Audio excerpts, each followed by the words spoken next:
Another fresh adventure for me. I hadn't actually heard of these guys prior to the request, but hey, that's a lot of the fun in taking Patreon requests like this. It's a new adventure, you never know what you're gonna get.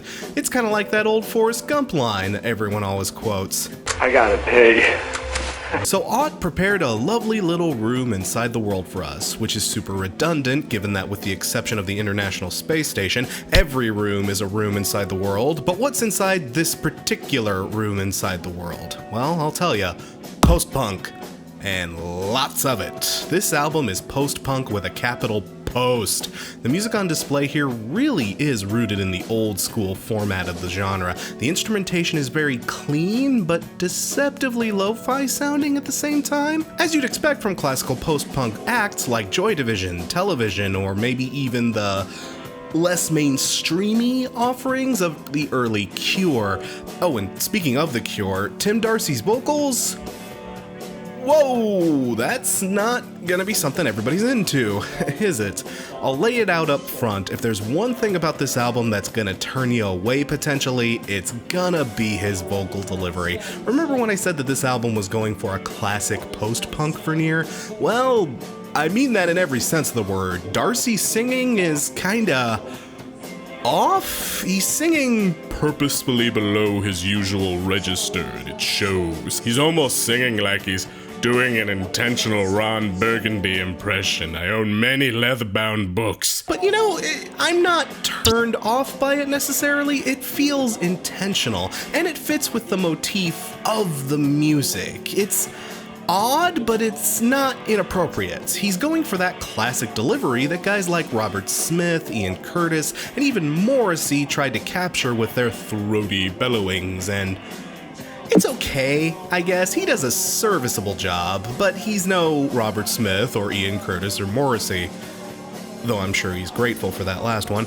And really, I don't know, this one's weird. There's not too much I can say about it apart from that. It's a throwback to a really old school style of post-punk. In places, it works pretty well. Disgraced in America, Disaffectation, and Desire were all pretty damn catchy, but stuff like Brief Shield and Pieces Wasted kind of dragged on for longer than I would have cared to have listened. The overall term I'd use to describe this album, though, is inoffensive. If you're into post-punk, particularly the casket-aged variety of the stuff, there's probably something on here you'll dig, but is this anything that's gonna turn the unconverted? Nah, not really. To my surprise, though, some of the critical reception to this album has been a little on the chilly side. Apparently this thing is a big departure from their last two albums. This whole Tom Verlaine shtick is apparently a very recent turn. After seeing The Needle Drop and Spectrum Pulse sing high praises about their previous outing, Sun Coming Down, I decided to spin a few tracks from that album, and yeah, this whole Tom Verlaine shtick is a recent turn. Bit of a heel turn if you ask me. This is the post-punk equivalent to going Hollywood Hogan. So, in addition to everything else, I can understand if previous fans of this band picked this album up and had a bit of a ordered a steak and got a salad moments. But coming into this band on this particular album, you know, it didn't really boil my piss or anything. You know, I'm one of those weirdos who genuinely does enjoy the really ancient post-punk of yore, and I didn't really have any preconceived expectations to be shattered while I was listening to it, so I'm keen to be a little more generous to this album. It's really niche, and even I can admit it's kinda gotta be something I'm in the mood for, but when I am in the mood for something like this, it hits the spot for sure. It's worth trying out. Room Inside the World gets 3.5 Dr. Peppers out of 5. Pianos Become the Teeth. Wait, you mean like, oh son of a bitch, hell no, 0 out of 10, fuck that shit. No, but seriously, Pianos Become the Teeth is another one I'm going into blind here, but when I saw that these guys were a post-hardcore band, particularly of the La Dispute, Defeater, Touche Amore stripe, I immediately became intrigued, because I really dig that style of post-hardcore. You know, some very cool stuff has come out of that scene. I walked into this album with a bit of hope. Unfortunately, at least for this album in particular, I wouldn't say the comparison really holds up. But you know, let me just play all my cards up front with this review. This isn't what I was hoping to hear. For me, this was the album that gave me that ordered a steak and got a salad feeling. Guess I understand where all those aught fans are coming from. But, look, the post-hardcore elements, you know, it's in there for sure. You can catch the faintest glimpses and glimmers of it, namely in the thoughtful, poetic, and emotionally driven lyrics, the distorted guitars and bass, and the very aggressive drum work. You know what? One thing I'll go out of my way to praise about this album was certainly the drumming. Brian Buxar is absolutely saving this album in places. The dude is clearly talented. Just listen to that opening track, Fake Lightning. Yeah, you'll get what I mean. Oftentimes when the album was losing me, I looked to his work in the beat to help pull me back from the brink, but a drummer alone can't save an album. At least not entirely.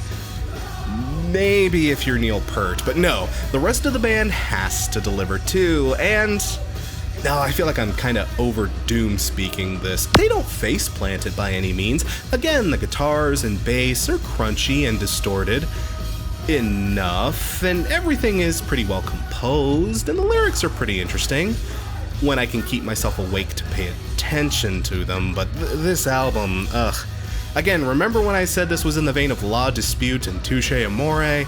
Okay, here's a clip from each of those bands. When you go from home, take all that you want, but the memories of your courage in every endeavor. Yeah, do you notice something missing? It's post-screamo with no screamo. Would that just make it post? Fuck, you guys better hope Jeff Rosenstock doesn't come for your asses. Kyle Durfee, he doesn't have an unpleasant voice, but his delivery is very average, boilerplate, and milquetoast. The dude just kinda has boring white guy voice. I don't know, guys, the way the music is structured and even a good deal of the lyrics themselves are all just screaming for some intensity. Like, literally here, but Durfee never pushes it over the edge. Ever. I get that it's a stylistic choice, and people more familiar with the group probably really get a kick out of this, but speaking as a newbie coming in cold, I'm sorry, I wasn't impressed. It's not bad, it just does very little to hold my attention. Every time I listen to this album, by the fourth track or so, I just kinda check out. Which is a shame. I didn't want to check out of this thing. A lot of what this band is doing is impressive, but it's lacking a certain kick in the stomach that music of this variety really needs. It doesn't have to be a full force kick. Hell, Touche Amore's last record showed us that post-hardcore can deviate into a more nuanced and slower feel quite nicely, actually. But even that album still had a good amount of swagger. This, it's not bad, it just really isn't my thing. I don't know. I know there's an audience for this, and hey, if you like what you hear on this, mazel tov, go enjoy it. If you're into just everything post-screamo, you'll probably get more out of this than I was able to, but I mean, just word of advice, leave your best thrashing shoes at the door. Wait for Love gets 3 jump scares. How about we move on from post-screamo into just good old-fashioned screamo? Senses fail! Man, I know people that swear by these guys. Or at least swore by them. When people talk about emo's all-time classics, albums like Let It Enfold You and Still Searching are often cited as some of the genre's best. And for as much emo as I listened to back in the day, I could just never get into these guys. The thing is, I don't even know exactly what it was that never clicked with me, but I gave those albums plenty of tries back in the day and just couldn't get over it. It wasn't for me. I would listen to those albums once and then go right back into My Chemical Romance and Under Oath. I went into this one too with, let's just say lower than average hopes. I mean, just because of where I'm coming from here. But to my surprise, hot damn, this album's pretty good.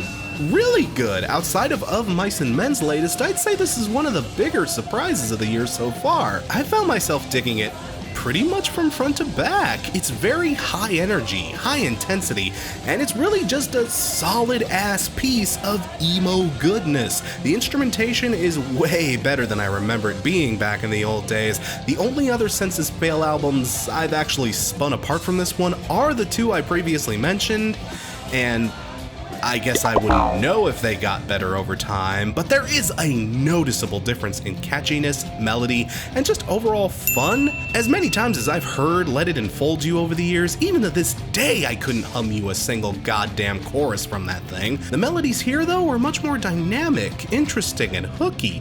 It could be that the band has gone through an almost complete lineup change since those earlier albums. I can't help but wonder if that has anything to do with it.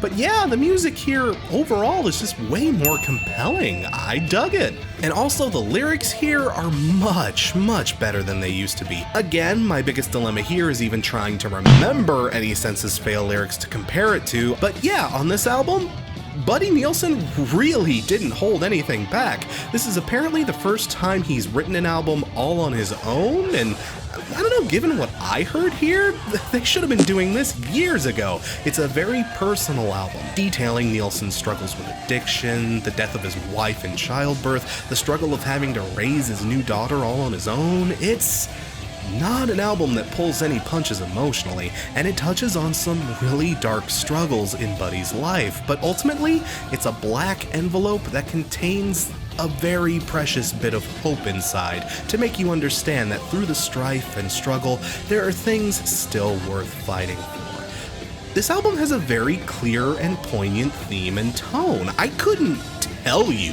what the fucking theme of Still Searching was. Maybe you're a bitch, why'd you break up with me? Look, I don't know. Honestly, this is probably the best Senses Fail album I've ever heard. That might not mean much coming from me, but hey, I had way more fun with this than anything else they've ever done. Though I will say that this album, in a weird way, has aughts problem? Well, in that it sounds dated. It's an emo-ass emo album. Like, this is very, very emo. High register singing, familiar, almost pop-punky guitar vibes and beats, and a style of performance and song construction that feels ripped right out of 2005. Like really, as much as I like this thing, this album sounds like something they should have made 10 years ago, and it feels like it's coming from 10 years ago. I mean, something like this would totally make Album of the Year in 2008. In 2018, well, it isn't any less welcome, but it feels a little awkward. Again, it's very classical emo, and if you ain't down with that, or at least super nostalgic about it, this might not win you over. But hey, I personally really like a good emo-ass emo album, and it's nice to see Senses Fail finally win me over. I finally get the hype. It took me forever to really get on this train, but this album pretty well sold me over. Better late than never, I guess. If there is a light, it will find you gets 4 fringes out of 5.